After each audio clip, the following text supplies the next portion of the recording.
put together this little traveling show for charity, and hit a passel of the big cities in the South, which had sort of warmed me up to hit Hazzard. Now, without knowing it, I was bringing a lot of trouble to the Dukes. Though of all people, I should have known that that was as easy as getting up early to go fishing. Trouble started right off the bat. While Jesse, Daisy, and Enos was collecting that money selling them tickets to my charity exhibit, old Boss Hogg was making his own arrangements for the exhibit by fixing up an old abandoned barn to hide it in when he stole it, which was just about to happen.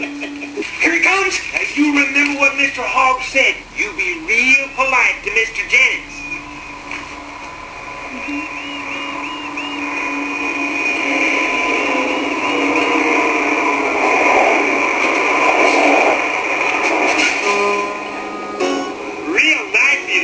Mr. Jennings. Happy to oblige, boys. Oh, we're sure glad to hear that. Have you kindly step over the side of the road?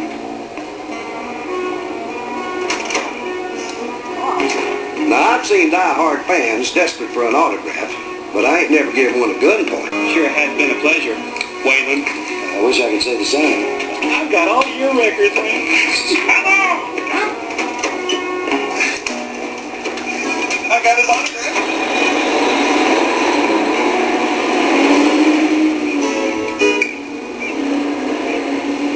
But that just blow your hat in the creek. What happened to you? Well, I got hijacked while ago. They took off down the road that way in the truck. What? You stay here right under the shade tree and then we'll get it back. Hey, wait a minute, boys. Now, wait a minute. Don't be going off. You could get hurt. Oh, it's you!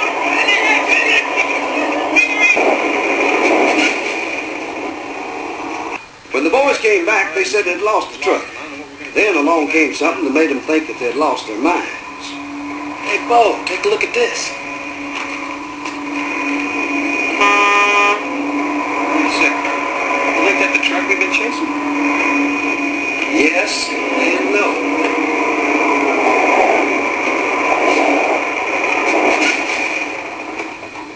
Bo, Luke, this is Betty Jo Page. She's with the company that insures the exhibit. It was her idea to use the decoy museum just in case something happened, and her little gamble paid off. So what you're saying then is that other truck is empty?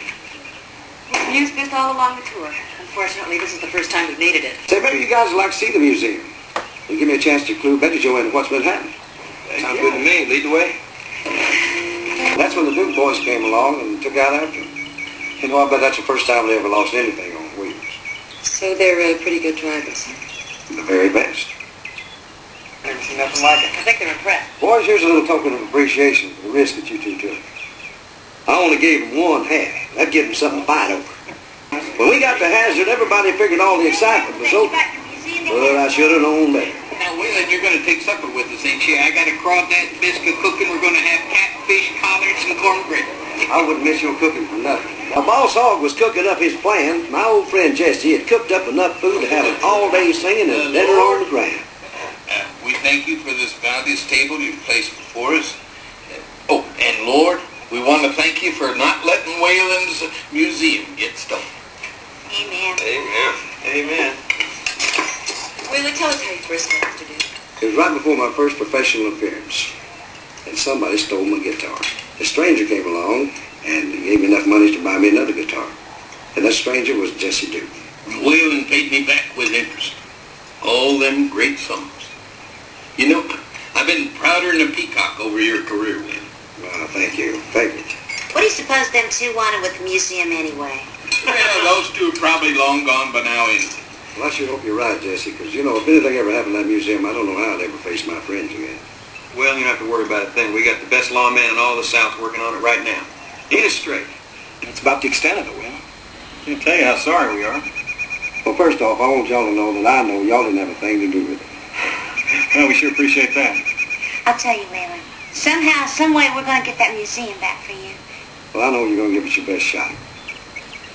You guys got any ideas? It means that Betty Jo's going to be getting herself a phone call right quick. Well, there's one thing for sure, that she's not going to be telling any of us, including me, where or when that payoff's going to be made. Without that information, there ain't much we can do. There is a way to get that information. It's going to involve a little shuck and jive by Daisy, but I'm sure she can handle it.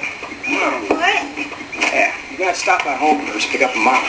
She thinks the whole scale is because of you two. Well, you did a good job, Daisy. Thanks, Uncle Jesse. But now, I are we supposed to do anything if we don't know where and when the ransom is supposed to be dropped off? Well, it's too bad we don't have one of those homing devices. We do have a heck of an alternative. That's right, we got the Hazzard net. I'm sure glad to hear you say us, because I'm going with you. If that meant for me, you wouldn't have been in this trouble to begin with. Now, supposing you tell us what we're going to do. In her place, would probably feel the same way about you, but I dang sure trust me. Don't do it. I'm sure glad to see you two ain't changed one bit over the years. All right. I'd like to dedicate this song to Jesse, Bo, and Luke, and Daisy for making everything come out right for me in the museum while I'm here in Hazzard.